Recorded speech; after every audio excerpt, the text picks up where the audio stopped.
Right, we will continue on with our meeting. I will just briefly mention that we are doing a proclamation for National Poison Prevention Week. We do one every year. But Poison Prevention Week is March 20th through 26th of this year, and if you'd like to read the entire proclamation, it will be posted on our website. That would be www.westmilford.org. With that, I would like to make a motion to, or request a motion to go into executive session.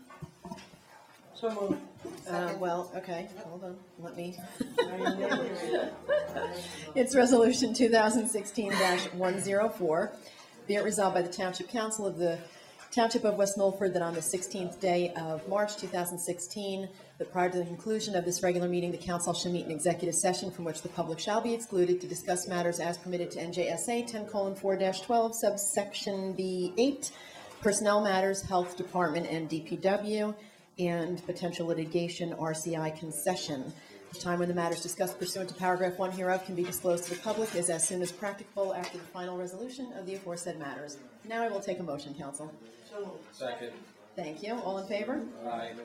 Okay, so we will reconvene into the public portion as soon as possible. Thank you very much. No control of the heat right now on our side. All right, thank you very much, everybody. If we could let the record reflect, it is 7:10. Excuse me? Oh, no. Well, I'll still at least move on and say that it is 7:10 and we are reconvening into the public portion. Do we have enough? We would have enough for the minutes. So the next item on the agenda is minutes from February 3rd, both workshop and executive. Could I have a motion? I'll second. Thank you. Any discussion? Roll call, please. Councilwoman Art? Yes. Councilman Hensley? Yes. Councilman Wagner? Still missing. Let me see. Councilwoman Dale? Yes. Councilman Signorina? Yes. Councilwoman Lichter? Yes. All right, thank you, council. And next up is our presentation from Mike Fitzpatrick, the health officer, on the Gypsy Moth program. Good evening again. If you could go there, please, that microphone will be picking your voice up better.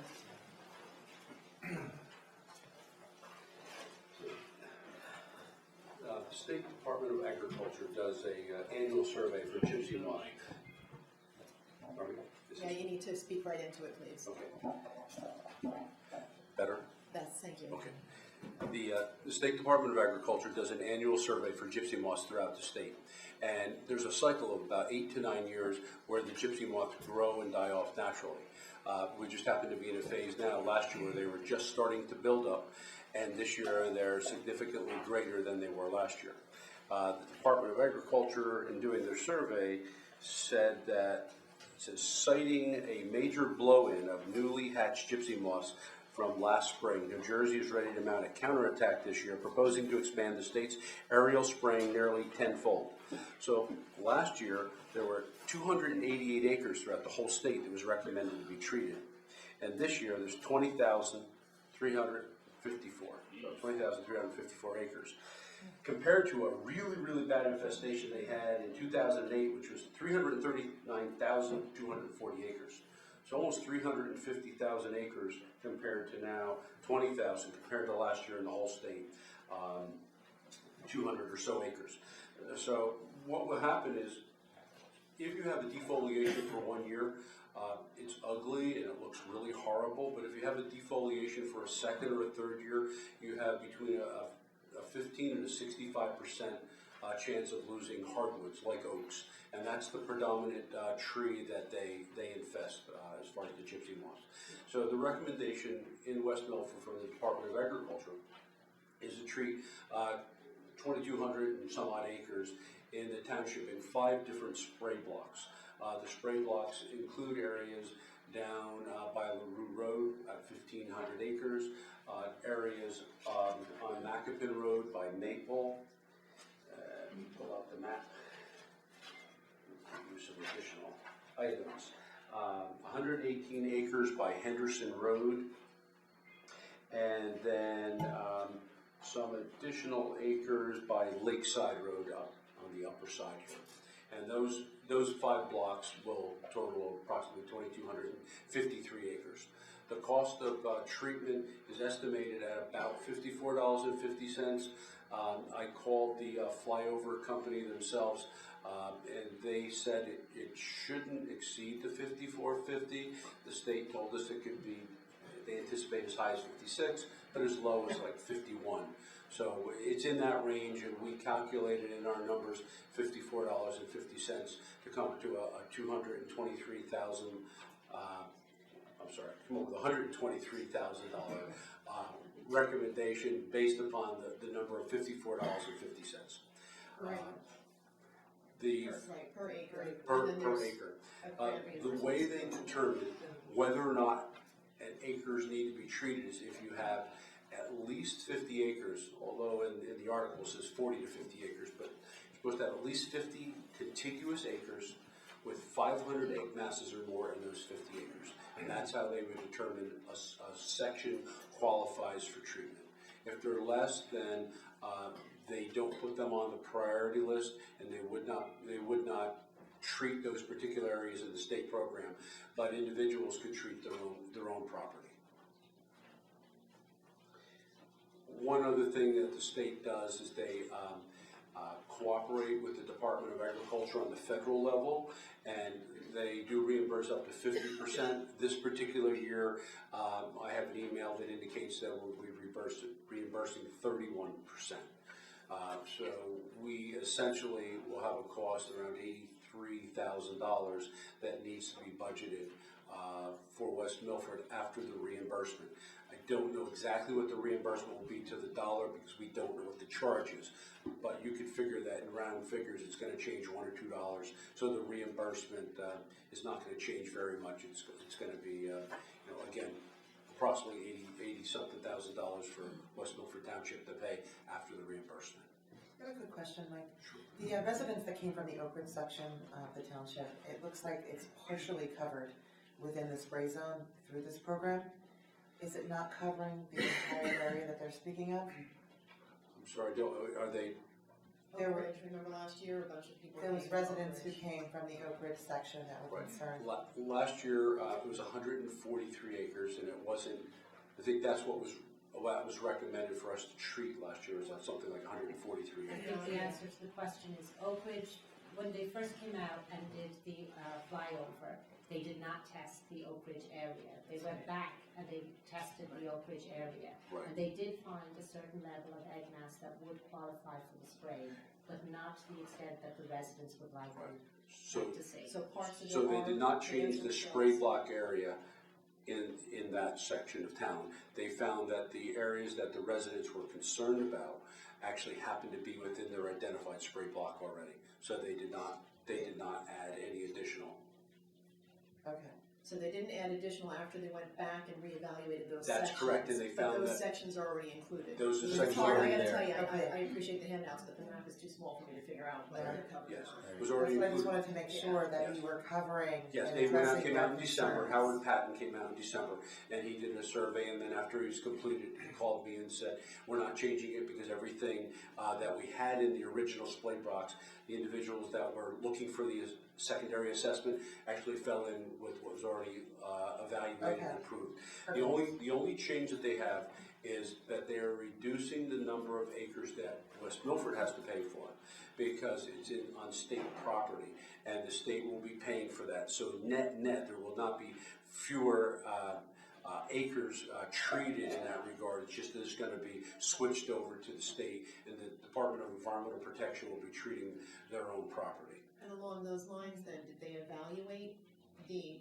egg masses on either Newark or state-owned properties? Yes to the first, state-owned properties, no to the second.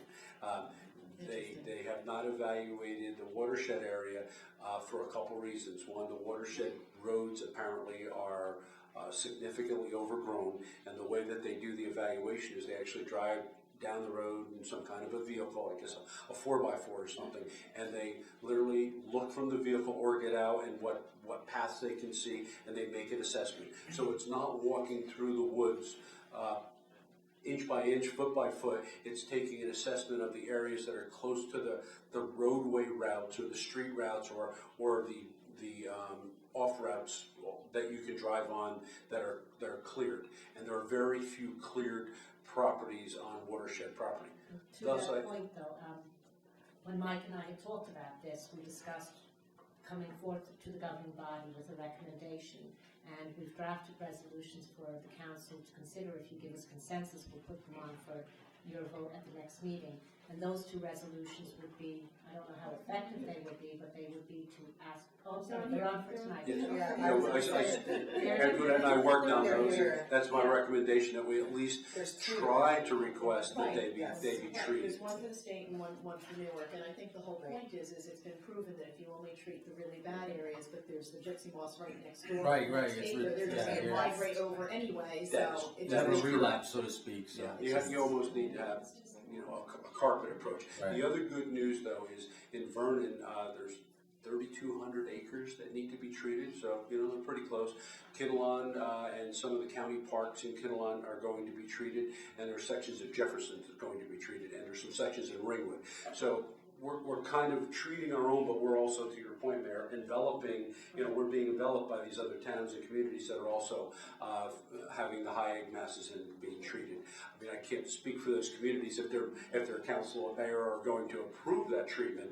I don't know that to date, but the Department of Agriculture seemed pretty assured that they were probably going to move forward with treating those areas that have been identified. And then just for the public certification, I know we touched upon this during the budget portion, but when I asked about expanding upon those areas to be sprayed, they're saying there's no grant funds available for that. So There would be no supplemental or reimbursement funding, that is correct. So it would be the full cost of, let's say, $54.50 an acre if we chose to expand upon what was already deemed worthy of spraying by the Department of Agriculture. That's correct, yes. So I'd like to ask a question, Mayor. Absolutely. So in over the years, my understanding of the situation is this is a good thing. I support having us do this. But the one question I haven't heard asked, and certainly when you hear of remedies on TV, you always get the little, like, and the side effects are, blah. So are there any concerns to the residents? You may not have the answer, you may not know, or you may, but what are the implications to people, animal, plant life? From going to the environmental commission meetings, you said they are a good thing, but I heard you say we're going to basically be spraying bacteria and fungus. So I mean, is there a concern that the residents should be aware of? It's called Bacillus thuringitis, BT, and basically the literature says. Like the literature provided by the maker. But the literature says they've used it for a long term, and there's no direct effects on mammals, fish, plants, because it basically is a very short term bactericide. It's not a chemical based, it's bacteria based, or bacteria/fungal based. And it's specific and precise for caterpillars.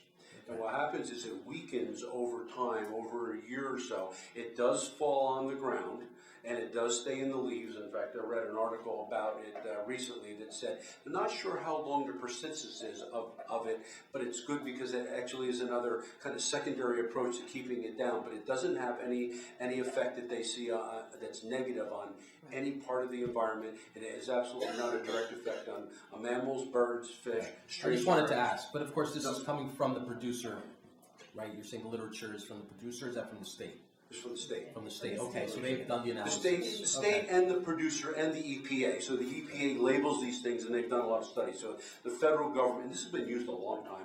I remember, I'm going to tell you, when I was involved in a program in Rockaway Township in like 1979 when I was the health officer there, and it was a big spray over program, and I remember they used it then, and it was basically the spray is something you do not want to have falling directly on you, even though there's no direct consequence at all. It's just that you want to make sure that you control the areas, which gets to a few other points that should you approve it, then I need to communicate with the residents.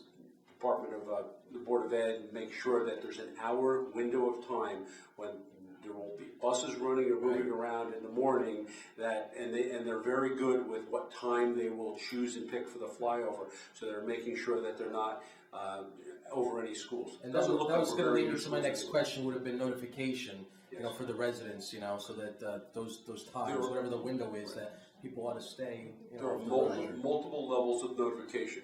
All the schools need to be notified. The public is notified by public notices. There are letters that are sent out. You would be asked to pass a resolution. We've already advertised that this discussion is going to happen this evening. So there are multiple newspaper notices, multiple notices that are generally put out on websites, and they're all required, and we have to sign off and show them that they were done before they will treat. Right, but for specific times though, it's great and it's good because everybody's getting educated on the topic.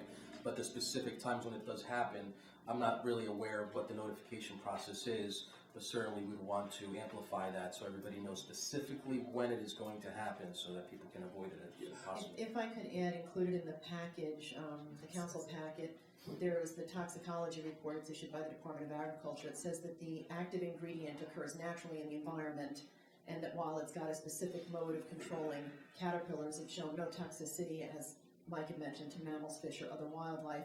It does say if you want literally zero or near zero exposure, they recommend that you stay indoors for 10 to 20 minutes after the use. So It's more it's a matter of notification. but Right. it's- hailing the dust, if you will, more so than anything else. Right. And some But you see, people have as you different hear more allergies. and more, people are allergic to dust, they're allergic to cat hair, they're allergic to all kinds of things. So you're spraying a bacteria or fungus. It'd just be great so that everybody knows when it's going to happen. Right. Just stay away. To that I agree. point, Mr. Signorino, the notification requirements are very explicit. It must be within a certain number of days of the proposed price date, and a certain number of times people have to be notified, and mechanisms by which we provide the notifications. And in West Milford, historically, we do those notifications, and then we expand upon it, because we will also post it on the website. And now on Channel 77, right? Right. Okay. Thank you. Anything else for Mike? Yes, on the LaRue spray, do you know if that extends over to Conklin Road? You can't tell on the map, that's Yeah, what I that was was, asking. I thought the map was. I thought maybe he had something written there. I don't know. I see that they say on their website they're going to start putting up the map, so I'll be able to expand and see. I can find that out and let you know most certainly. And if you could forward that information to the council, I'd certainly appreciate that. The map. Yeah, the map, that's more specific, something that we can Yeah, see and I explain to just people. have the little map that I sent to you, which is Yeah, kind it's- of helpful in a general sense, but not really No, specific. no. For streets and lots. No, you can't tell which roads are actually being covered on there. Only because the horseback riders in that area said that this past summer, it was huge foliage. Where it should have been canopied to ride under, there wasn't. There were a lot of areas that aren't going to be covered that people are going to complain about. Yes. I just have one more question. Is there a rain contingency plan? I'm sorry? A rain contingency plan? Like a rain date? Absolutely. Okay. Yeah, there's because they have a window of, 7 to 10 Right. days, it's not a specific Okay. day. And apparently what they do is, they need a minimum of 5 planes, they told me, in the general area, not for West Milford, but in the general area. And they hire companies to have a minimum of 5 planes, but they have the ability to also subcontract with another company that might have another 4 or 5 planes. So therefore, if they miss a lot of dates because of rain, they can bring in more planes and get it accomplished faster. Got it, thank you. Anything else for Mike? Thank you, Council. Thank you. Thank you, And have a Mike. good evening. You too, thank you. We are on to unfinished business, right? Did I miss anything since we've bounced around? Right. We have ordinance 2016-004. This ordinance was introduced on February 17th. It is an ordinance of the State of New Jersey, Township of West Milford, County of Passaic, amending and supplementing Chapter 500 zoning, Article 14. I'm always tested with my Roman numerals here, signs 500-152, permits required in the general ordinances. And at this point in time, we are opening it up to the public to speak only about this ordinance. Does anybody wish to speak to the governing body regarding this ordinance, which basically exempts community organizations, political organizations, and various other things like that from getting a permit to post signs in town when they have functions. That's the Actually, gist already of it. did exempt it, we just modified it, we amended it so that it would include town events that are already getting permits, town sanctioned events. Seeing no one, move to close the public portion. Second. All, yes, I'll just close the public, so all in favor of closing the public? Thank you. And there we received notification from the planning board today that this is in compliance with our. Thank you. And motion to move the ordinance, please. So moved. Second. Thank you. And roll call, Nicole, please. Councilwoman Eric, Yes. Councilman Henson, Yes. Councilman Wagner, Yes. Councilwoman Dale, Yes. Councilman Signorino, Yes. Councilwoman Lecter. Yes. Thank you. And the next ordinance is ordinance 2016-005, an ordinance providing for the improvement of municipally owned parks and recreation facilities in and by the Township of West Milford in the County of Passaic, New Jersey, and appropriating $41,542.18, therefore, constituting proceeds of obligations of the township heretofore issued. This ordinance was introduced on March 2nd, and we are opening up again to the public before we vote on this. Is there anybody here that would like to discuss this ordinance in particular? Seeing no one, move to close the public portion. Second. Thank you. And all in favor of closing the public portion? Aye. Thank you. And Nicole, roll call please on that ordinance. Oh, I'm sorry, motion to move the ordinance. So moved. Second. Any discussion on council? Okay, Nicole, roll call please. Councilwoman Eric, Yes. Councilman Henson, Yes. Councilman Wagner, Yes. Councilwoman Dale, Yes. Councilman Signorino, Yes. Councilwoman Lecter. Yes. Okay, now we are on to the public portion of the meeting, because we are 7:30, right? Yes, we are. This is your opportunity as members of the public to address the governing body on any matter you so choose. We do ask that you approach the podium, speak your name and address for the record, and limit yourself to 5 minutes. If you're heading towards the 5-minute mark, I will try to motion to you so that you can finish and wrap up your comments and not be rudely interrupted. So, is there anybody here that would like to address the governing body? Mr. Nicholson?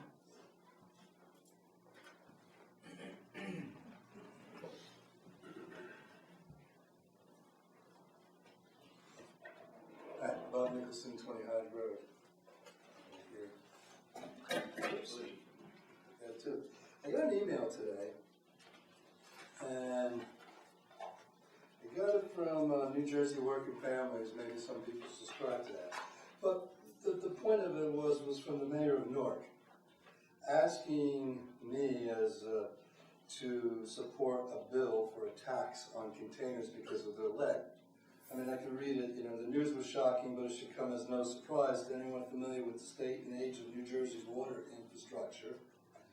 As a parent, former school principal, and New Jersey resident, I am alarmed that our state continues to shortchange such a vital element of daily life. Access to safe drinking water. As an activist, I say enough is enough and ask you to join me in calling for action. Last night I proposed a simple fix that I believe can help secure the resources needed to repair and update New Jersey's crumbling water infrastructure, promote the environment, and ensure our children's water stays lead-free. I am urging New Jersey legislatures to support the Smart Container Act, A2281, which would create a $10 deposit on plastic bottles. Legislators should dedicate revenue raised from uncollected deposits to water infrastructure projects needed across our state, including public schools. Joining me in the call, New Jersey Working Families. And it goes on and on. I kind of replied, I live in West Milford Township. We house the pure water that you hardly pay taxes on. And if you poison your water, it's not our responsibility, it's your responsibility. Please don't ask me to contribute or the state to bail out of your short-sightedness. When the state legislators sponsor a bill to compensate the watershed communities for monies your community does not pay to West Milford Township, I would gladly support your cause. Respectfully, Robert Nicholson. I submit to the township, maybe I'll give this to you, pass around, that maybe you would pass a resolution, being that the word I hear is tax when we talk about any relief from watershed. Well, what were we asking for 0.1 cent or 0.01 cent, whatever we're asking? They're asking 10-cent deposit on plastic bottles to fund them. So I just think it's a little bit short-sightedness, and if we still have an activist, person lobbying for us, that they should be aware of this, because I just don't think it's right, in my opinion. Thank you. Thank you for sharing, Bob. Anyone else? Seeing no one move to close the public portion? Second. Thank you. All in favor? Aye. And any council comments regarding public comments? This seems like, they don't care about us, but they want us to care about them, big time. So, wow. Really, wow. And to answer your question, Bob, I had gone into Trenton years ago, and back when we were talking about a water surcharge, which they called a tax, you can call it by whatever name, it was a way to raise extra money, but it was, I believe, 1 cent per 1,000 gallons, and it would have generated a few $1 million to the Highlands communities, annually. And it would have made about, based on average user statistics of household water use, it would have meant about a $10 to $12 cost a year per household. It didn't fly. I was actually asked by one of our legislators, what do you want to do next, Mayor? Tax the air? That was the response I got. So you are correct, yeah. Thank you. And they're asking for 10 cents a bottle. Right. Imagine all the bottles. 12 cents. All right. If there are no further council comments, we can continue on with our business. We have one more ordinance, and it's an introduction.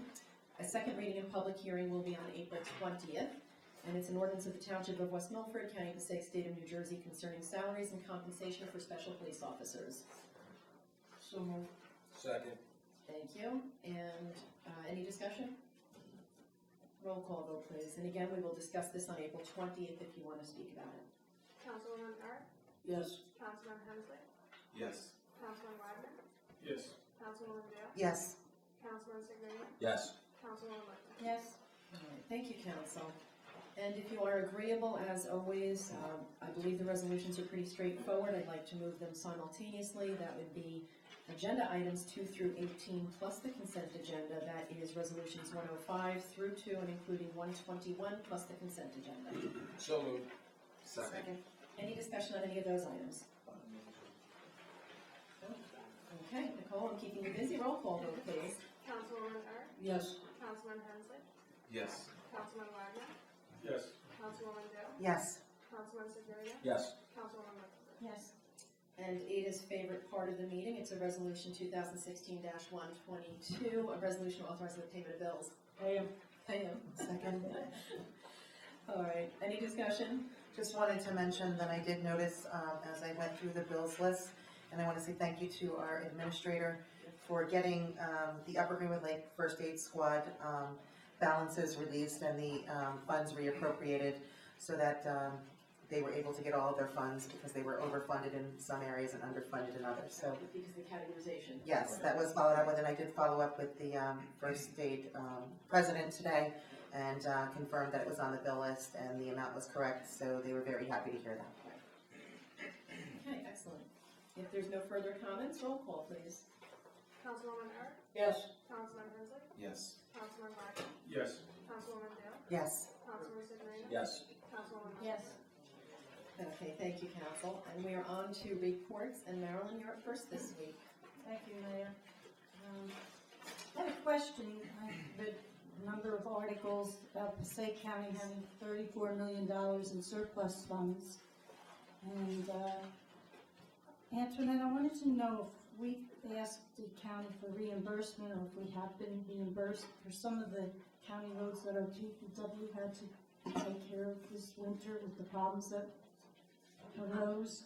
As you know, Councilwoman, I sent a letter and a follow-up email to the county. I did get an initial response from Mr. DeNova saying he will look into the matter and get back to me. No, you haven't. I have not heard back at this time. I did do a follow-up email and as yet I have not heard.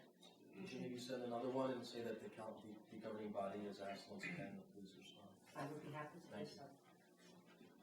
I have a number of upcoming events in town.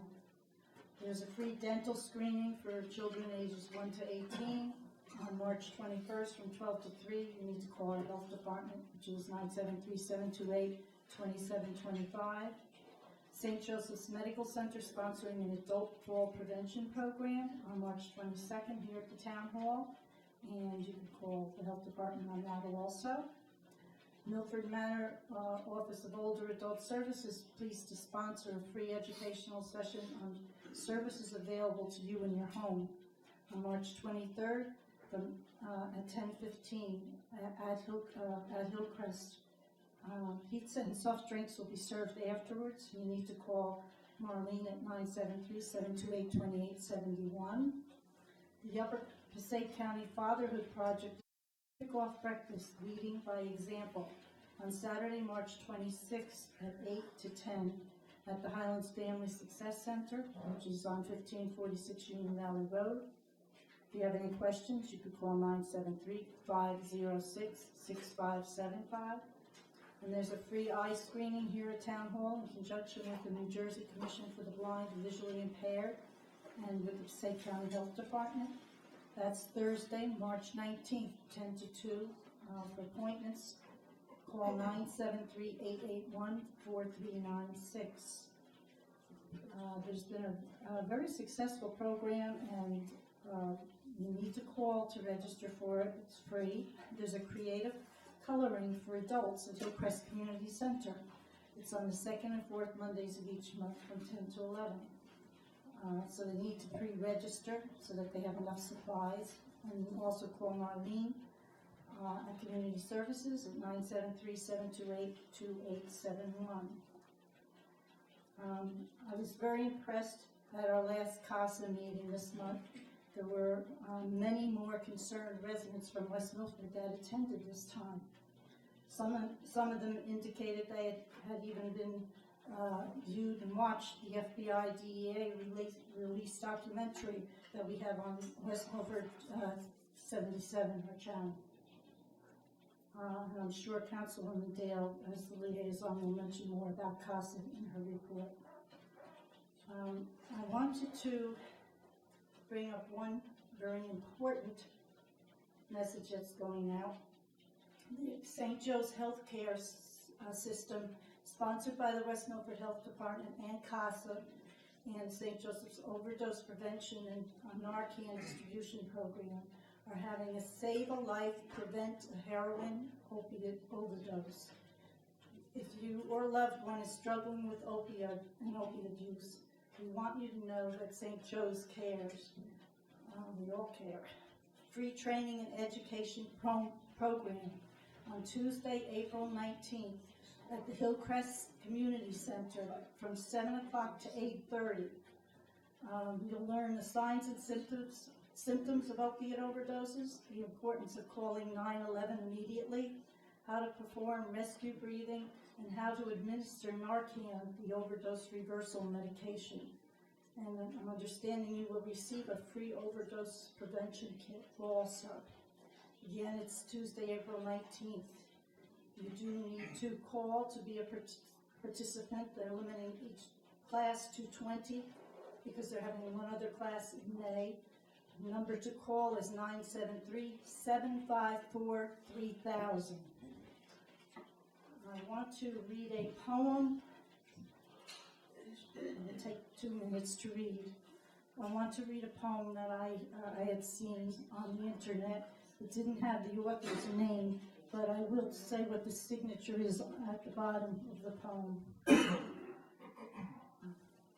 I destroy homes, tear families apart, take your children, and that's just the start. I'm more costly than diamonds, more costly than gold. The sorrow I bring is a sight to behold. I live with the rich, I live with the poor, I live down the street and maybe next door. My power is awesome, try me, you'll see. But if you do, you may never break free. Just try me once and I might let you go, but try me twice and I'll own your soul. When I possess you, you'll steal and you'll lie. You'll do what you have to just get high. The crimes you'll commit for my narcotic charms will be worth the pleasure you'll feel in your arms. You'll lie to your mother, you'll steal from your dad. When you see their tears, you should feel sad. But you'll forget your morals and how you were raised. I'll be your conscience, I'll teach you my ways. I take kids from parents and parents from kids. I turn people from God and separate from friends. I'll take everything from you, your looks and your pride. I'll be with you always, right by your side. You'll give up everything, your family, your home, your friends, your money. Then you'll be alone. I'll take and I'll take till you have nothing more to give. When I'm finished with you, you'll be lucky to live. If you try me, be warned, this is no game. If given the chance, I'll drive you insane. I'll ravish your body, I'll control your mind. I'll own you completely, your soul will be mine. The nightmares I'll give you while lying in bed, the voices you'll hear from inside your head, the sweats, the shakes, the visions you'll see. I want you to know these are all gifts from me. But then it's too late, and you'll know in your heart that you're mine, and we shall not part. You'll regret that you tried me, they always do, but you came to me, not I to you. You knew this would happen, many times you were told, but you challenged my power and chose to be bold. You could have said no and just walked away. If you could live that day over, now what would you say? I'll be your master, you will be my slave. I'll even go with you when you go to your grave. Now that you have met me, what will you do? Will you try me or not? It's all up to you. I can bring you more misery than words can tell. Come take my hand, let me lead you to hell. Signed, Drugs.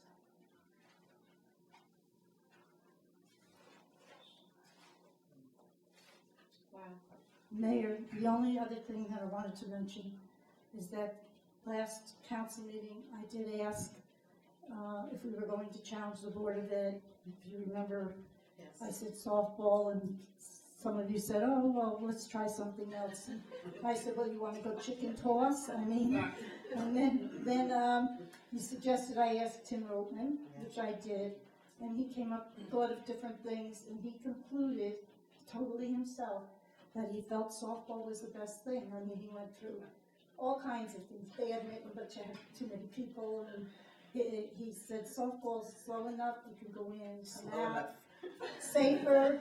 He did say, he even thought about possibly an obstacle course, but then he said there might be some injuries. I ran with the bat. So, and his other alternative, he said possibly volleyball, but then I said, maybe, but that might be banging into each other and setting it up. But he still suggests softball, so I'm trying to get input so I can then talk to the Board of Ed about it. Dawn just suggested relay races. Thanks, Dawn. Yeah. We don't I'm need game your for input anything. on. I'll do Yeah, whatever. I'm up for whatever. Sorry, I'll do whatever. It doesn't matter to me. Why don't we just, Chicken at least toss, this whatever. year, No, I won't do chicken toss. Well, I'll draw the okay. line there. Can't do that, but I'll do me. well, I need to go to the Board of Ed, so so Softball? softball Council, you're again, okay with it? had it last year. Are you gonna become a cheerleader, or are you gonna be part I of will the find team? a role, I will do something. We'll find a role. So I think you can figure out. Beverage girl, something. I think you can figure out who put in the request to switch off of softball. Well, I think we put in our mission statement, and we put in our rules that administrators must participate as a player on the field, okay? I do think they need to make it actual, like, Board of Ed administration also, not, older students. Right, I agree. It was a little lopsided last Yeah. year. Yeah, right, and Good children. we only want to field 10 players on the field for both teams. It was a not close more than game, 10. it was a close game. You can So coach me. I'll approach the Board of Ed again. Thank you, Mayor, I'm Thank you. finished. Okay, thank you, Marilyn. Ada?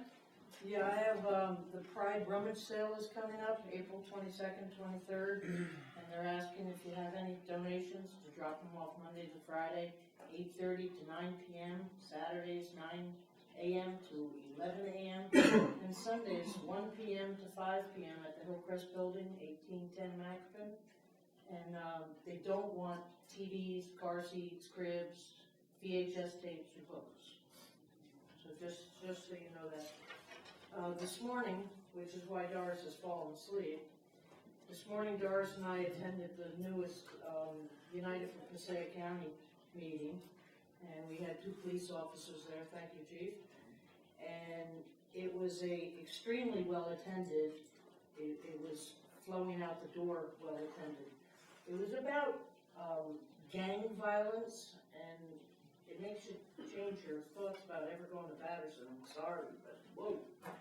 But one of the things that they brought up about that is the gangs in Patterson are not being controlled by the gangs in Patterson. They've got it pretty much figured out. It's coming from Chicago. So we asked the sheriff's deputies at the end of it, even the drugs, that's where the drugs are coming from. We thought they were coming straight up from the cartel, but the cartel owns the gangs in Chicago who own our gangs. And unbelievable, the graphic pictures that the deputies showed.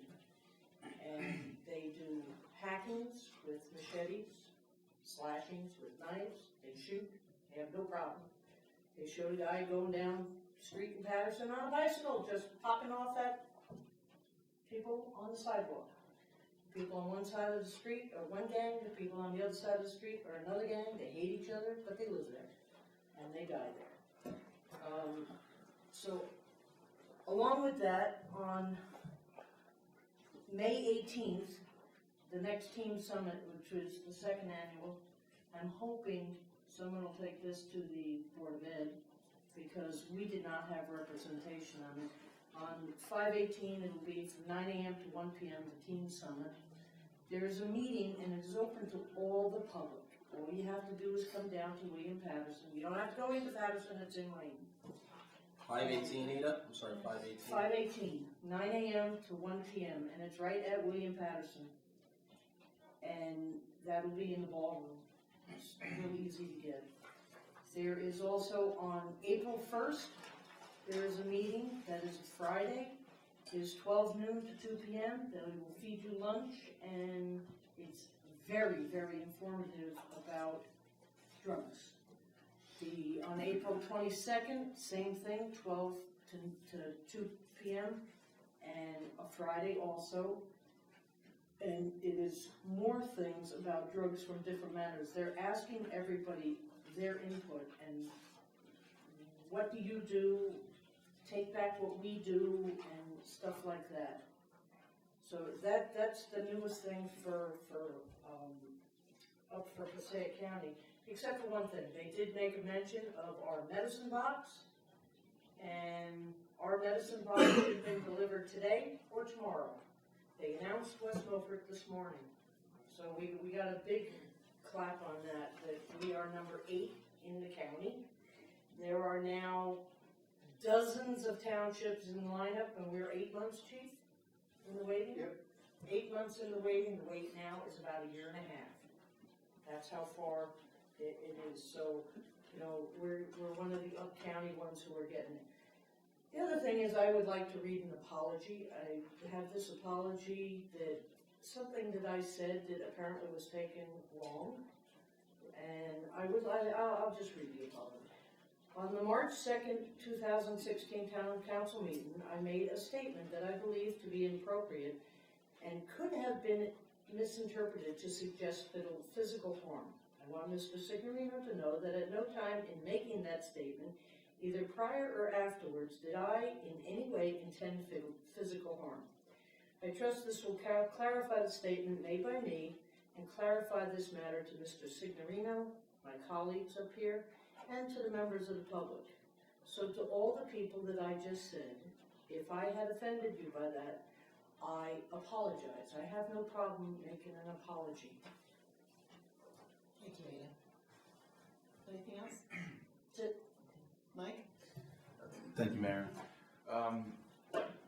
In the upcoming future, I guess it's maybe probably like 2 months away, the EDC is teaming up with the county of Passaic, and we're going to be holding a business seminar for local businesses to, just discuss with them different opportunities that exist for low interest loans from the county and the state that they could apply for to, invest in their own business. So be on the lookout for that information too, and I'll get up with Dave and to give you more details when they become available. So that's pretty exciting. It's going to be actually here, Antoinette, I think they reserved the room here. I do believe so. Yeah, so that's pretty cool. They're going to have the business seminar in the morning. I think it's on a Monday, right here at the town council meeting room. And they're going to have 2 speakers. It's going to be a good thing. So look forward to sharing that more with you. Also, I just wanted to say, just driving around town, I was very excited to see a very early appearance of one of our street sweepers on a road that is not typically attended to. So I want to thank our DPW department for hearing our concerns on the council as well as the residents. It's obviously things are changing and they're addressing our needs. So I appreciate that. So thank you, DPW, and that's all, Mayor. Thank you. Thank you. Tim? Thank you, Mayor. A few items. On Monday, I was fortunate enough to spend a good part of the day touring all the DPW depots with Ed Steins and Kurt Baker. So I can see firsthand the current condition of all their equipment, vehicle conditions, and other facility needs that they have requested in this budget season. And of course, I appreciate them taking the time to show me around and answering all the questions. And I do recommend that if you haven't so done this year and you have an opportunity, I would suggest that you do the same for the rest of the people on the council, because it's one thing to hear from department heads and their wish list and seeing photocopies that are in black and white, but when you physically go on site and actually see the condition of their equipment and have a better understanding than one-on-one, I think it's easier to make an educated decision going forward this year on what's a priority and what can be pushed off maybe for another year. And also we for the rec committee, we did something similar to, we had a discussion about a month ago about all the condition of all our parks and fields, and everybody is very frustrated and actually kind of angry that the neglect over all the years is so poor. And I recommended that we form a subcommittee, and that committee goes out to all those fields and parks, takes photos, and has a detailed report of all those conditions of those fields. And they did that. They did a tremendous job. And that committee basically wants to, the chairman, which is Ray Garino, would like to give a presentation at possibly the next workshop. And, photos of all the fields, the parks, and, basically an updated condition so everybody can see firsthand. Because maybe not everybody in the state has time to visit all the parks and fields in an 80 square mile town. But they did put a lot of time and effort into it, and I would like to put that request out there. We put that on the workshop agenda for next meeting. Well, the one thing I would ask him is if they're going to come and give a presentation, that they also associate approximate costs to making all the recommended repairs to each facility, because I think that while it's nice to know, that we have these on the agendas, but what are the price tags associated with? And that is coming, but at this point, it's just want to make, basically, pictures are worth 1,000 words, and this is a start, and they did put a lot of time into it. And, Tim Roten does have a lot of numbers, whether it's, benches or backstops, what have you. But you really need to see, specifically the Board of Ed fields. About 7-8 years ago, when I was coaching and managing, Little League teams, the fields were pretty poor then. It's really, you wouldn't think it would get much worse, but it has. And it's just an absolute neglect. And it will be a point in time that we're going to, ask the communication to go with, the Board of Ed committee here to, as a go-between. But I think it's important. Just like the fact that I went to all the DPW yards and seeing firsthand, and I think it's essential. We're making some huge strides this year with Senzo's Field and Pokemon Farrell Field for the following year. But we have a lot of other parks and fields that are being neglected. When was this survey or analysis done? Last week. Last week we had a subcommittee meeting. This week we have another meeting that we're going to be talking about it as well. There's a nice PowerPoint presentation that they've already put together. Yes, we don't have all the figures, but I think it's important that it's an eye-opener. Well, certainly. Maybe a little shock factor, but it's, specifically, I mean, like, I mentioned, about a month ago, I mentioned Marshall Hill Field, and, specifically the approximately 200 feet of fence line that's just absolutely a mess. And to this date, it still hasn't been done, but when I went to the field, there's many other safety infractions there. And honestly, I don't think one kid should be set foot on that field. That's how bad it is. And it is shocking. Does this list also segregate Board of Ed versus Yes, it township does. responsibilities? Yes, it does. Because Yes, it it's does. not fair to put that whole burden on the council when no jurisdiction. No, over no, but those. here's the thing, there's no formal written agreement on any of these fields. The township uses them, but there's no maintenance arrangement. Whether some point in time, we're gonna seek some funding, or who's gonna take responsibilities, and I think it's important moving forward, because the pace we're going at, these fields are not gonna get done. I mean, whether it's the eyesores in town, the fields are that, we are a recreational town, and these fields are deplorable. You go to all the neighboring towns, or you travel soccer, you go to other fields and parks, and it's embarrassing. It honestly is embarrassing, and we really need to take an aggressive approach, and I think this is a first step. Most of the people that are on this committee have been involved in sports, whether it's coaching, managing, and what have you. And they have a personal interest to see this move forward. Well, Tim, if you don't mind, certainly, I'm in favor of at least showing us what we're talking about. If you're looking to raise awareness, to show us, what we're dealing with, I certainly think that it could only be a benefit for the council. But as far as the figures, maybe the members of the subcommittee, I know it's an advisory committee, so they're supposed to come to us and tell us of the concerns. So I certainly want to hear them and see what they're talking about. Well, Tim Roman's got a lot of the items in his budget request, right? And I think this helps us understand what he's requesting and where we prioritize things going forward. Well, that's the thing. Now, maybe Tim's the right guy to really put the numbers to those concerns. Maybe the committee members aren't necessarily the right people to put the numbers to it, and maybe it's beyond their what they can do with the time or whatever. So certainly, I would be open to hearing what the concerns are. And just to follow up on your comments on Marshall Hill, when Michelle and I did meet with the Board of Ed, we did bring up that topic, and mention that there are other fields also that are in bad shape, and they did express, they were very receptive, and they said they would do an analysis of their fields.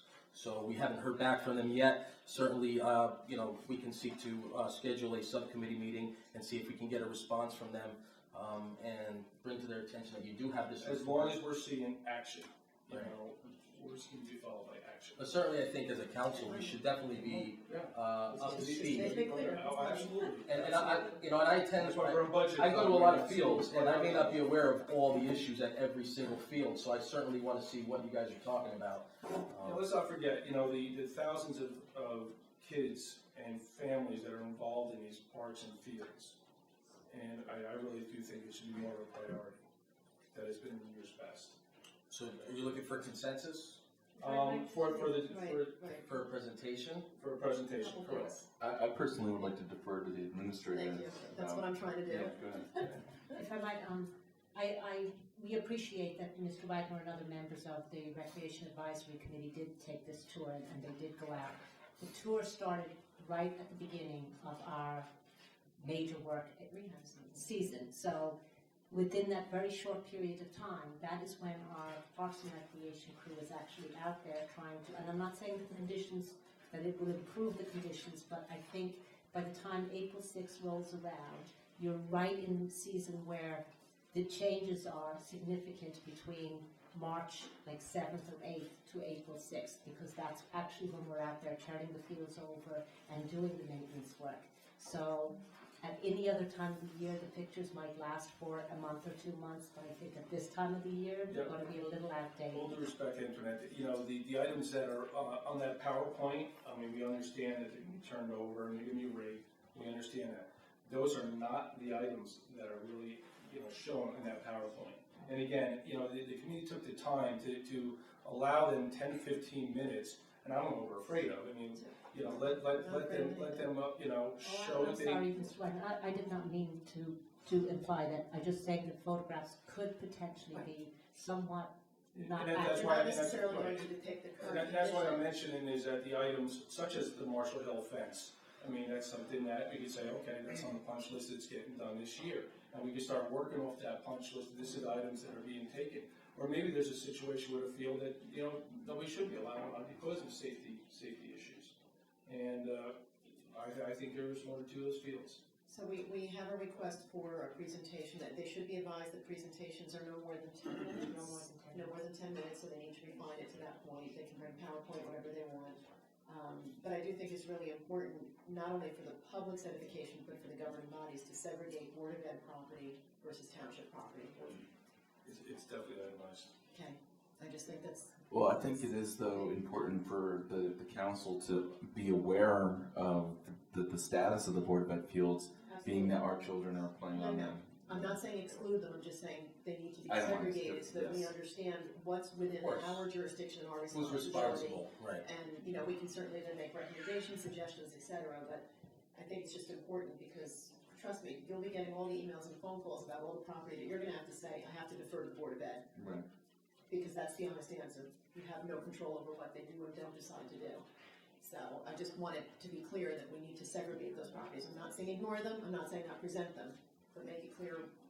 My suggestion would be that they actually put them in two separate groups. And Show us all of the township properties, show us all of the Board of Ed properties, but identify them. And I would encourage, you know, Mr. Wagner and the RAC subcommittee to go ahead and roll up their sleeves. It sounds like they've already done a great job, but roll up their sleeves and get ready to ask for the Board of Ed to see their own fields, because I don't think the Board of Ed trustees would really be aware of that as well. And I've seen that Marshall Hill fence, and I spoke to you about that previously, as well as Mr. Signorino and Michelle Dale. It looks like something you'd see on the beach of Normandy, honestly. It's dangerous looking. So Mike, what you're suggesting is that you would recommend that the committee make the same presentation to the Board of Ed? Or at least hone it down to. We plan on it. Yeah, absolutely. I can see that being beneficial, absolutely. Yeah, absolutely. Yeah, this is But the RAC committee knows how friendly this council is, so they probably want to see friendly faces first, right? They can use this as testing ground, but they need to go to the Board of Ed too. Good point. It's part of the discussions, yes. All good, thank you. Anything else, Tim? Yeah, just one other thing. You know, Councilwoman Eric, you know, apologized, and I appreciate that. But there has to be a level of respect and decorum while we're up here. And I've been up here for 2.5 months, and I'll be honest with you, I was shocked at what happened in the last meeting. And again, I do appreciate you apologizing, and I would expect that. But, you know, going forward, you know, there has to be understood. Number one, we don't talk about partisan politics. This is not what our job is up here. And that's, your report started off with that. And that was uncalled for. And then you went into an attack where you're actually threatened to break Signorino's back. And that was pretty severe. So I do appreciate the apology, but going forward, you know, the mudslinging's got to stop, because I find it amazing that when we're back in executive session, this mudslinging does not happen. But when you're here in front of a camera, in front of the public, you know, it's amazing how we go out of our way to, you know, embarrass one another, our colleagues, that we have to work together on the common goals. And I hope you don't want to see where I'm coming from, but this is not the way we do business up here. And it's not what I signed up for. Thank you. Thank you, Tim. Michelle? Okay, on that note, I'll start out with the CASA meeting. We've had great, huge, big strides in applying for the grant. It will go in on Friday. We were able to fill all 13 requirements from different districts at the CASA meeting. We've had an overwhelming number of private residents come and join the CASA meeting, more than we've ever had before. I don't think I've ever seen more than one resident come. So, and they all said that they had read the press release about the plan that we have here in West Milford, and they want to become a part of it. I thought it was great. So we're putting it in for the 5-year, $625,000 to the municipality. Would give us a full-time person dedicated to drug prevention programs within the town, as well as funding for running those programs. Also, the semi-formal dinner sponsored by the CASA is coming up on March 24th. We sold out at that event. There are 27 people on the waiting list. So next year, we have had serious discussions about moving the venue so that we ensure we accommodate all the students. One of the things in working on the PBA that I wanted to mention, and I'd asked one of the PBA leaders to put this together for me, of all the donations that have been given to the community through the PBA, such as the Eagle Scouts Awards, Fire Victims, Girl Scout Awards, Maple Road PTA, West Milford Elks, West Milford Fire Company, all 6 of them it says. I don't know if that means 6 or all 6 of them. The First Aid Squad, West Milford Girls Softball, the high school band, West Milford School Play, the high school pals, West Milford High School Wrestling, the Lions Club, the Little League sponsor for opening night, West Milford Midget Football, Queen of Peace Food Pantry, St. Joe's Food Pantry, Upper Green Lake Volunteer Ambulance Corps, Westbrook PTA.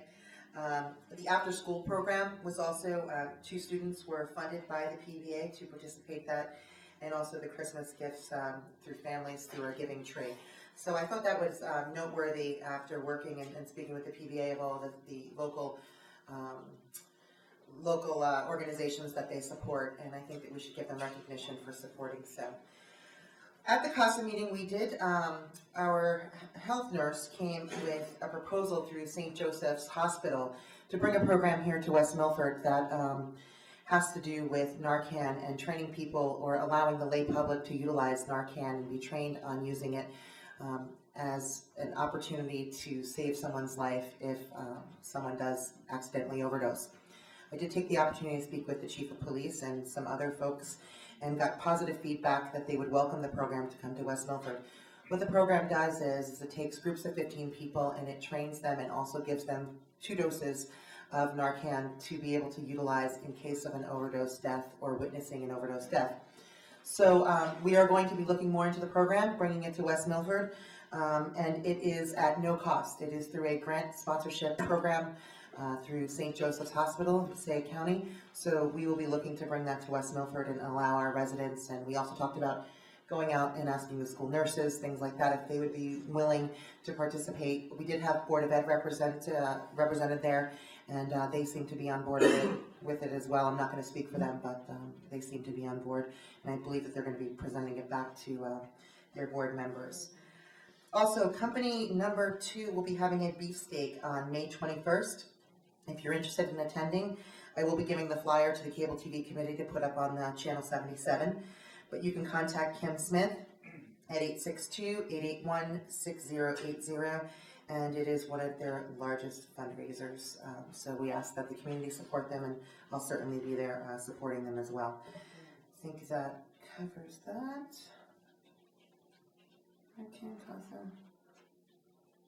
And that's it. Thank you. Thank you, Michelle. And Lou? Thank you, Mayor. I guess I'll start my report with the insurance committee. The insurance committee met, actually it was just a few days ago, and you know, I first got on the insurance committee on my first year on the council, and my intent as a councilman is to try to find ways for us to save the taxpayers' money. So it's always been a driving force behind me, and it certainly is on the committees and the boards that I'm on, as well as on the council. One of the things that I've always thought about was, you know, it didn't seem like we're doing enough to save money on insurance. You know, I always hear, well, we get a dividend check at the end of the year as far as our health, so it's like, you know, we're doing great, but that's not really what I mean.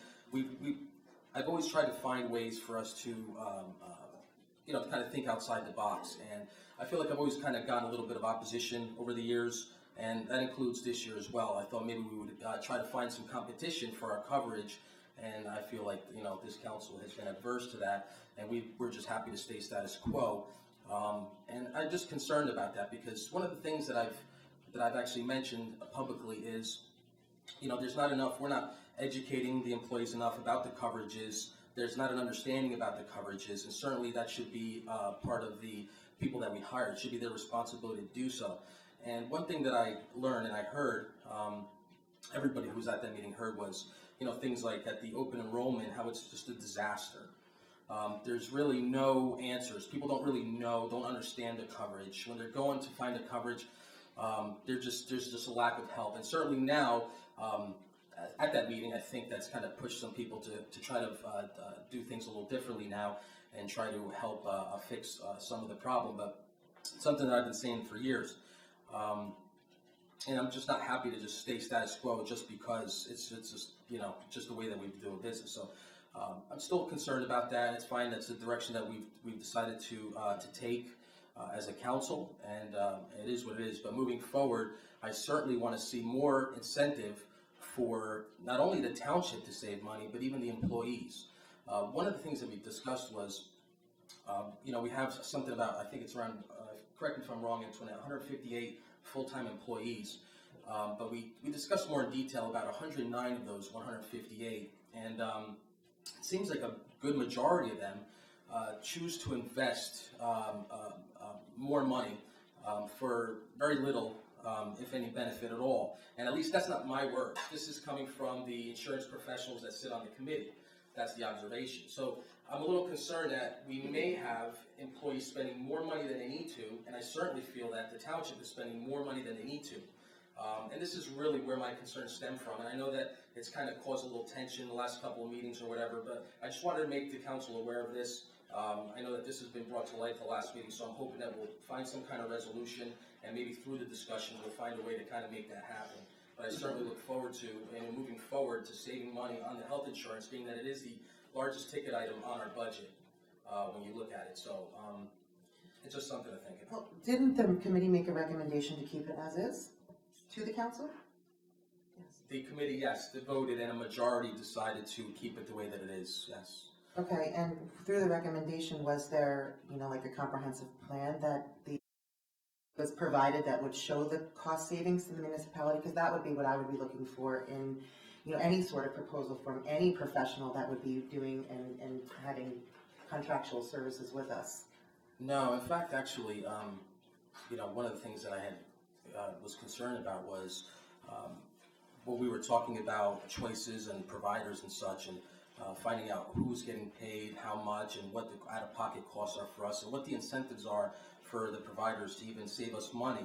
Because that's really my point of view. And of course, then it would be up to the provider to give us that detailed plan on the savings, as you're saying. I don't even know how much our provider is making. And I've been told, well, our provider gets paid through the fund that we're getting our insurance from. That's not really an answer for me. It almost seems like even a conflict. And maybe on paper, legally, it's not a conflict. But when somebody's providing us insurance and they're part of the fund, I don't see the incentive for them to A, save the employees' money, and to save the township money. I just don't see it. If somebody else could kind of explain that principle to me, maybe I have it wrong, I certainly would be open. But I would certainly expect the provider to give us that detailed plan, and I have not seen it. Or the competitor. Right. And my understanding is that a competitor will not have the detailed information that that our current provider would have, because they are actually the fund. Yeah, but if they're a professional bidding on a contract for insurance, I would assume that they would come in, do some sort of analysis, and then give us a presentation of what they think they could take those services on and provide them for on a per cost basis in comparison to I plan totally over plan. agree. And so you're saying that you would be open to having our providers give that sort of a detailed presentation to the council, just as we did, I believe it was my first year on the council, no, it was just before I got on the council, I watched the presentation. And we had the health benefits, and because our provider now for health insurance actually provided our risk management as well, our P&C. And we had a presentation, and we ended up switching from status quo, and we went to having two different ones. And it's not so much about having two, so you split it up, and it's better to have two just in case, because that principle could work in different situations too. To me, it's about where can you save the money, and I feel like we've kind of just ignored that part of the conversation. So certainly, if the council would be open to that, I certainly would support that. But anyway, so that was. I just wanted to report to you what I saw, what I heard. I'm bringing it back to you just as I did the last time. If you don't want to decide now, if you would like to give consensus to have that presentation, maybe I can, our administrator can decide how to best do that and bring it back to us at the workshop on how to go about doing that most efficiently. I mean, I feel like the recommendation's been made this year. I'm certainly always open to the competitor coming in and telling us and giving us pricing structures that we can look at, but from what I understand has been done in the past. So if we haven't gotten the better pricing, and I think it's unfair to ask someone else to say, you know, you both compete. Someone has the contract, the other one wants the contract. To me, it's the one that competed, the one that wants to compete that needs to submit a bid that they know the plans that we run that would show a significant cost savings. And then we would also have to take into consideration the bargaining unit contracts and all of, okay, and all of the negotiations that have to go into that. So, you know, I'm always for saving money too, but I think that there's an approach that if you're a competitor and you want to have an opportunity to do business with another company, us being the taxpayers of West Milford, you should come with a competitive bid. Certainly, and I agree, and my understanding is that, you know, you cannot compare apples to apples, just the situation that it's in. So I'll certainly get the details from our administrator on how I can clearly have that happen. Maybe I can make a suggestion to the council, and if the council will like it, then we can put it on for another workshop. And Lou, not to I be, mean, unless you're just trying to do this so we can avoid the whole thing altogether. no, but when I go I'm in, trying to tell you that I asked the question of why we couldn't have a comparison, a detailed policy comparison, and my understanding was that it's not, that information is not afforded to the competitor. Yeah. So you cannot have an apple-to-apple comparison, so how can we see the same, and I would like to make that happen. So if I can find out whether it's through our attorney, through our administrator, how we can allow that to happen. Obviously, it's not through conventional hoops. It's not just a matter of going out to bid and having multiple people bid on something. as a professional, Lou, when I go in and I want to sell a deal, I have no idea what the competitor's offering. I have no idea what their losses are. I have no idea how many, you know what I'm saying, you know, what they're willing to give on the upfront deal and what money they're going to make on the back end. That's up to me as a professional to figure that out and estimate it and hopefully price the deal exactly where it should be. And then what I do is I take it and I look at it and I say, now that, say the deal comes to me, was this done properly? Do I need to make pricing adjustments from there? And those things are written into contracts. I would certainly hate to have someone come and give us a competitive bid and then have no guarantee that the following year our rates could double potentially.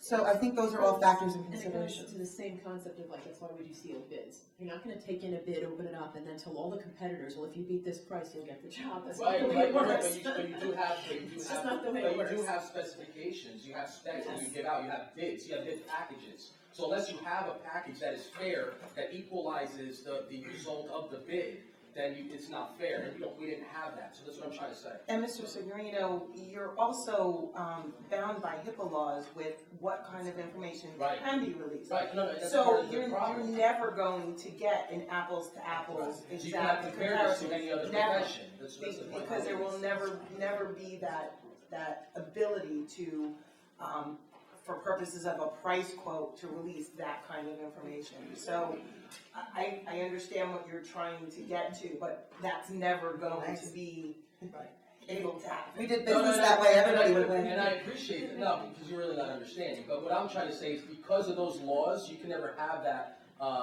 proper bidding, and obviously you want to protect people's privacy, so you don't want to give out that sort of information, that's the reason why the law is there. But certainly what I'm taking from this is that's just how it's done, and the law is prohibiting us from having competitive pricing, so we're just gonna leave it the way it is. So what I was suggesting was that if we can put our heads together and think outside the box and not do things the same old way, then I would totally be open to working with either the administrator or whoever, if you need my help, unless this is something that would be done through the administration, if we could find a way to get some kind of a comparison to know that, you know, we can save money or we can't save money. That's my concern is, because that's not part of the discussion. Mr. Signorino, in the local public contracts law, competitive bidding is a process whereby you bid on apples to apples. And there are certain services that cannot be obtained through the process of competitive bidding. And those services are garnered through a process known as competitive contracting, RFPs and RFQs. And the reason for that is that there are certain services, most of them we qualify as our professional services, that you cannot quantify. Right. And in doing so, you also allow leeway because when professionals in those fields bid through those processes, they interpret the product through their experience in the industry. For example, if you're seeking labor counsel, you go out for an RFP for labor counsel. One person could see that as being limited to just bargaining unit agreements, and another person might see that as a broader scope encompassing every personnel issue that the municipality has, and they submit their RFP. you have, when you receive them, you apply a balancing test, but you don't go out through the RFP process and say, we have 6 apples here and 4 oranges here, because that's the nature of the process. You can't do that for certain services. For certain services, I understand, and And that's we why have I'm to coming, get- and that's why I'm coming to the council, because we understand that that's the way it is, but I certainly don't have to be happy with the way it is. I've seen with my own eyes, I've heard with my own ears, that, you know, I don't believe we have satisfactory services, that's how I feel. And you can disagree, and that's fine, but certainly I would like to find a way for us to save money when it comes to insurance. It's the biggest expense that we have health insurance. And I just feel like because that's the process, that we just choose to just status quo. But I think what you're forgetting is that you can have someone submit a competitive bid. But also honestly, There's I nothing think- preventing the insurance committee from asking whoever it is that you would like to entertain from submitting a bid and telling us what it is and giving us, you know, the contract and outlining it and things like that. There is nothing preventing that. Certainly, there's a disconnect there, but I'll have to speak to the administrator offline and maybe share my concerns more. I don't expect it to go anywhere. It hasn't gone anywhere in 6 years, so But that's not fine. true. And we'll just keep on the same road. That's fine. That's not true. You're saying status quo and nothing's changed, but what you have to look at when it comes to the health insurances and other insurances is the fund that they're with. Is it the Morris County, is it other fund? They're all going to have to work within the rates that are offered in those funds. So you need to look at the history of the funds, the competitiveness of those funds, the success of them. Are they failing? Are they doing well? And quite frankly, then within that fund, the person that we've used every single year has come back with options and has brought our costs down, because without that, he's stabilized the costs year after year, whereas everybody in the audience would know health insurance has gone up by what, 10, 18, 25, 30-something% in the private sector. We're no different here. He's managed to keep our costs contained because he's been willing to look at other concessions. Maybe you're going to a $30 copay instead of a $15 copay. Maybe you're going to a higher deductible, all while still providing and protecting our employees. So to say it's status quo is just very unfair to the professionals that have been working on our behalf. And They that's save where we us money disagree, every but year. that's fine. Well, you can look at the numbers. They save us money every year, and they fulfill. But you're every not request comparing that we it to make. anybody else. I mean, that's what I'm Because saying. you You can don't have, compare the fund. if you It's have not the about the same, individual, no, what it's I'm about saying the is fund you're they having work the for. same answers and the same questions given to the same vendor. There's nothing to compare to. But if because- they're working with the same fund, how could there be the There's going to comparison? be the same answer. It's if they're with Right. a different But fund. are there other funds? Could you There bid are. into You other look at- funds? So why not compare it to other funds? We have. That's looking at funds, not individuals. That's But, easy but enough this, to but find this, out. but this vendor works within a specific fund. Yes, what I'm saying is it's easy enough to get the That's what I'm saying, statistics that's on what I the mean, success and by the history working of the outside fund. the box, so. Listen, I'm just advocating for the taxpayer to save money. You're not I'm fine if understanding. we don't wanna try to think outside the box, that's fine. And I think that's unfair to say. We have. We've looked at it. The mayor just got done saying it has gone down. We've looked at it. We've compared it to other funds. So to say that we're not looking out for the taxpayer is completely unjustifiable. Sorry. I didn't say that. If that's how you wanna take it, I'm saying that I'm advocating. for That's the what you just said, taxpayer Mr. money. Signorino. So if I go to the same contractor all the time and say, you know, give me a price on this, I wanna add this, I wanna add this, I wanna add this, okay? So I have to get somebody else to, or multiple people to bid against it. If we're always having the same vendor give us the prices on the services without any comparisons, how can you know? That's what I'm saying, how can you know? Lou, we keep going around and round and round. Why don't you come to us with the comparison? That's the option. If I was sitting there and she was making the case that you're making, I would make the rubber hit the road, find out what the competitive bids could be, bring them back to the council, and see if they compare. What is the difference between the funds? And then we can have a discussion about, is there actually a savings? I'd like to interject for a moment. First of all, there's by and large one point that Mr. Signorino made. I think that he justifiably feels frustrated with is the idea that he's because I heard too in the course of discussions that a lot of our employees are paying more for their insurance based on the choices they've made to insure themselves. Now that's a point that I've heard several different times. Now, if there was a way that we could better educate the employees and say, look, these are your choices, these are your options, that's how I would want to. I know that we have over the years, and I'm not saying we haven't. So like I'm not criticizing anyone. And we are also asked them to come back and do the same thing this year. Exactly. I know. So what To a I'm saying larger is, so extent. we are addressing that point. I think Lou had that point that they may be overpaying for something they have chosen to belong to. It's been their And, choice. and I think we've also, on the council's defense as a whole, we've also taken those steps to look forward to having those dialogues and discussions with the employees. And my impression, honestly, of the JIF, of the fund that we belong to, or the HIF, it's very good. I mean, it seems like a very good one. It's not, not every year we get a sizable check, but almost every other year we've gotten a sizable refund back. And, That was my point, Mike, is if you look at, we're not talking about the individual. because Exactly. The individuals have to work It's within the the fund. Talking about parameters the of the fund. fund. Look at the funds that are out there, do your historical comparisons of their success rates, their Absolutely. actual rates, their dividend rates and everything else, and you will find that we're in the HIF that we we're, should be we're, in. we're in a good one. That's the bottom I line. believe that too. But I So do want to say that we have provided seminars each and every year, multiple times to the employees. And there I will just say, look, those are human personal choices. How many of you might be overinsured? How many of us overinsure ourselves because you're afraid to not have sufficient insurance? When you talk to insurance professionals, they might tell you, you know what, it's not worth the extra $1,000 to get this deductible or that, and how many people will still do it? It's a choice they're making. And I totally agree with you, Mayor, but the reason why I'm bringing it to the council tonight is because I heard it at the committee meeting, and basically the concerns were that even though we're having the seminars, right, the seminars are really not helping, where like we're having 1 or 2 days, but they're for a certain time slot, and the fact that employees don't even really get to make it, or they're not getting educated the way we intend them to be. So what I'm saying, that's what was at the committee meeting. So I'm just bringing back, this is my report, it's my council report, this is what they're saying. And actually, Mr. Vaza took the notes, and he said that he will work towards maybe getting more time in for the employees, which I totally support. So this is what I just wanted to bring light to the situation, because this is how I felt in the last 6 years, that we're not educating the employees enough. And I feel like so much time has passed. I haven't been on the insurance committee the whole time. We've had other council members be on the insurance committee. But certainly, I look forward to moving forward, getting more information, try to help educate the employees more so that they can save money.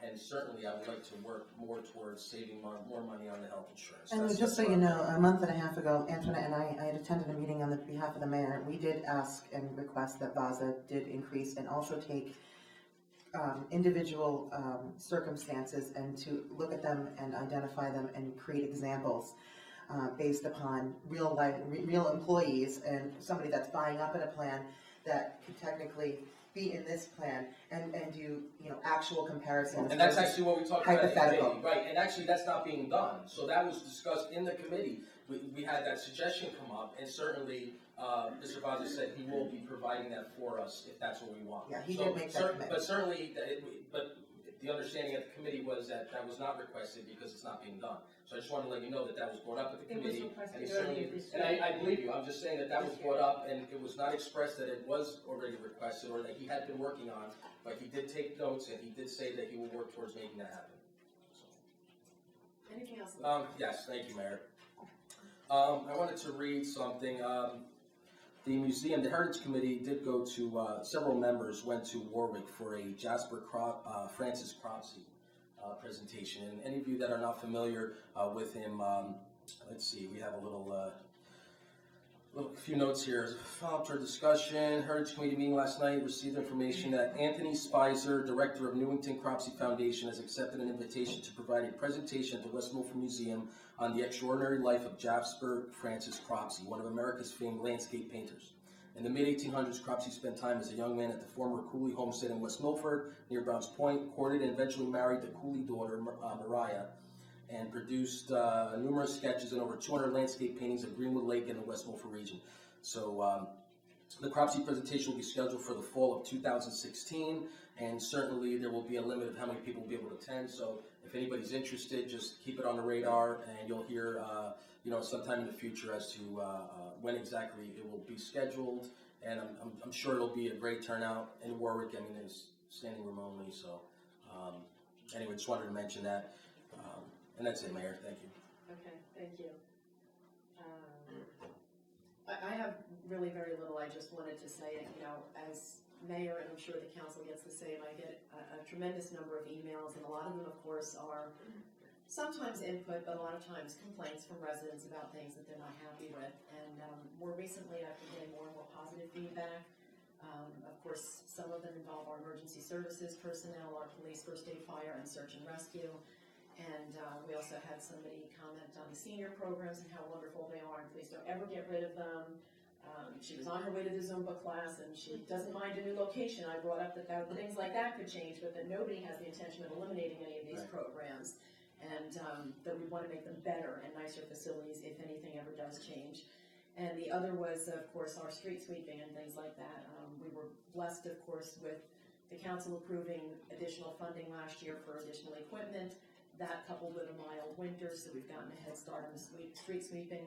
And as you mentioned, but the public's noticing it too. So it's partly situations, partly funding, but it's being noticed, and it's a nice thing to pass along the positive comments too. So we appreciate it. Thank you. Antoinette? Madam Mayor, we attended a library board subcommittee meeting this week. Councilwoman Dale and Councilwoman Lichtenberg and myself met with the subcommittee of the library board and the library board director. The library subcommittee had brought forth a number of concerns they have about the potential of putting a kitchen in our space in the library. I had given a memo to the governing body in that regard, and I would appreciate any comments you may have, because we had to have another subcommittee meeting before the library board's meeting in April, and for them to bring back anything we may want to offer to address their concerns for that meeting.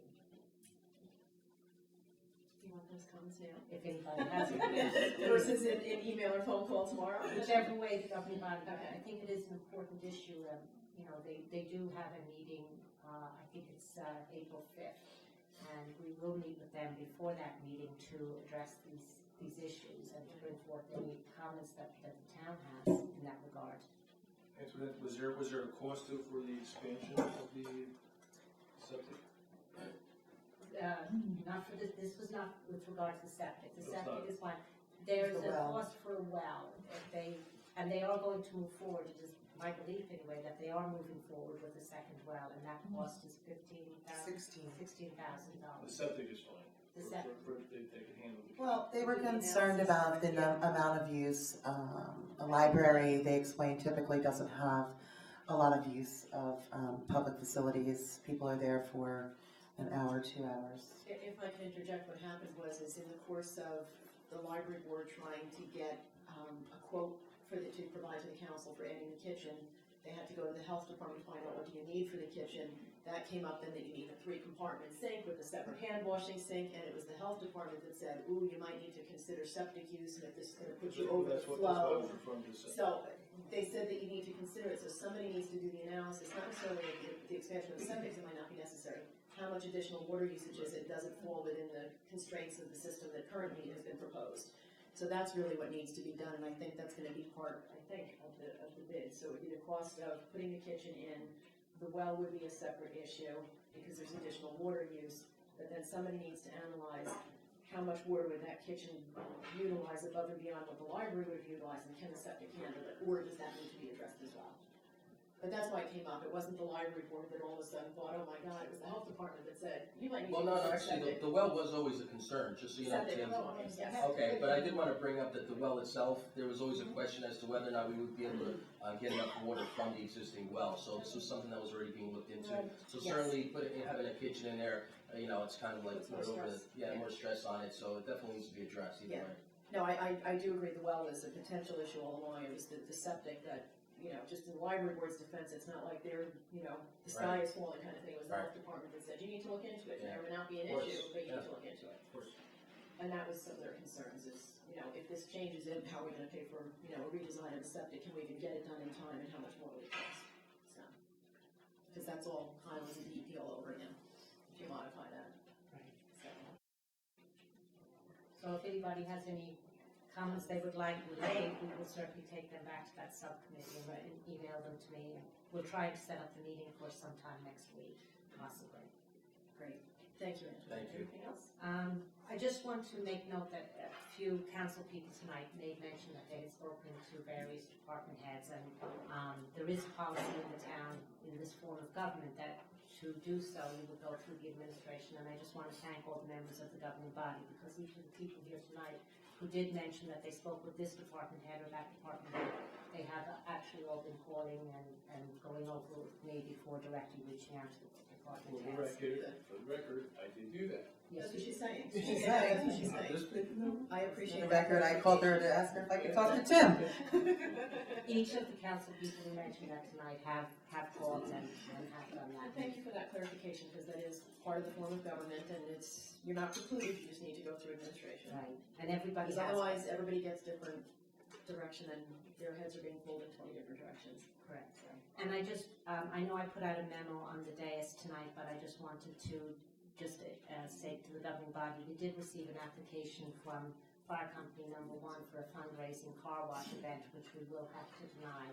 And it's unfortunate that we have to do so, but we, the DEP, when they told us we would have to issue a denial of this request, did make a recommendation that perhaps they could engage in some kind of cost-sharing effort with a local car wash or something, so we will relay that, recommendation to them when we deny the request. Right. And that's it, Madam Mayor, thank you. Ron, do you have any attorney's report? Yes, Mayor. At the last meeting, we were asked to work on a policy regarding council member participation in boards, committees, and commissions. We have drafted that, we've provided it to the administrator for her input, and we will work collaboratively to get something as per the request of the governing body. Excellent, thank you. No problem. That's it? That's it. Thank you. Mayor, can I Yes. just mention one more thing? Of course. I thought maybe Tim would bring it up, because he did bring it up at the last meeting, reminder about Saturday's spring celebration. Right. At Hillcrest, Chris. at 9:30. There'll be an Easter, Easter there'll be bonnet hunt. egg hunt and Easter bonnets. And you can bring your camera and have pictures taken with the bunny. So just a reminder, Easter that egg is, hunt. yes, that is this Saturday. At Thank you. Hillcrest. Okay. And I certainly would like to wish everybody a happy St. Patrick's Day tomorrow.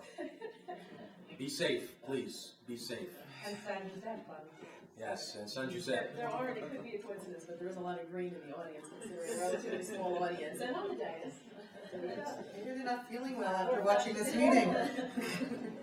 We have resignations, so resolution 2016-123 is a resolution of the Township of West Milford, County of Passaic, State of New Jersey, accepting resignations tendered.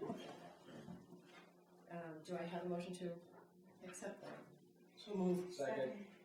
And all in favor, because we really don't have a choice anyway. Aye. I can't force somebody to volunteer, so, all right. And if the council would like, we could make, well, you could make an appointment to the insurance committee. Mayor, I'd like to make a motion to appoint Andrew Bordano to the insurance committee. Second. He has been on that many years, and in the past he was an insurance agent. And one I do know that he did save the town numerous amount of money when he brought up a prospective program which the town initiated in liability insurance, and wanted to substantiate He that. actually is still an insurance professional. Yes, he is. All right, I heard a motion and a second. Any other nominations? Seeing none, motion to close and confirm. Move to close and confirm. Second, Thank you. And all in favor of closing and confirming? Aye. Aye.